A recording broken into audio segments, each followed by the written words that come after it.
Sa pool sa video ang pag-ambush sa isang mag-asawa sa Caloocan. Swerteng nakaligtas sa mga biktima. Ang suspect naman na sakay ng tricycle, sinubukang tumakas pero wala siyang kawala sa mga humabol na taong bayan. Nasa frontline ng balitang yan, si Ian Suyu.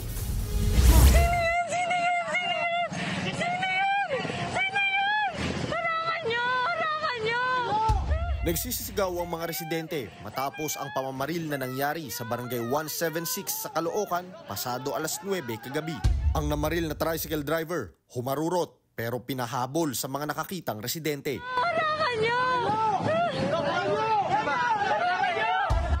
Sa investigasyon ng pulisya, sakay ng motorsiklo ang biktima at kanyang asawa nang mangyari ang pamamaril.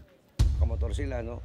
Pauwi at inara nga sila nitong suspect na may dalang tricycle at doon na nangyari yung pamamaril ng suspect doon sa biktima.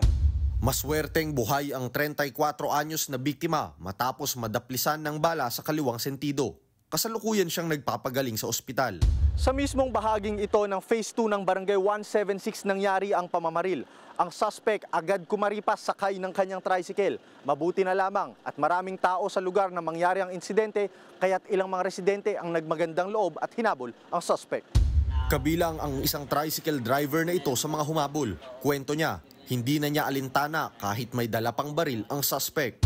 Nakarinig kami putok. Kumilip kami ngayon doon. Tapos yung ibang kasamahan ko. Tapos kaya tumakbo doon. Pagtakbo doon, sabay biglang tinuro sa akin. Abulin ko doon. Ayun, abulin mo. Hindi nabul ko ngayon. Ay, bahala na si Batman. Ano mangyari sa akin? Arestado ang 67 anyos na suspect na mahaharap sa reklamong murder. Tumanggi siyang magbigay ng pahayag. Sa ngayon, inaalam pa ang motibo sa krimen. Pero ayon sa kapulisan, dati nang nasangkot ang suspect sa reklamong illegal possession of firearms. Nagbabalita mula sa frontline, Ian Suyu, News 5. Mga kapatid, Jess De Los Santos po. Iba na ang may alam at may pakialam sa panahon ngayon. Para sa tuloy-tuloy na balitaan sa Frontline kahit weekend, mag-follow at mag-subscribe sa social media pages ng News 5.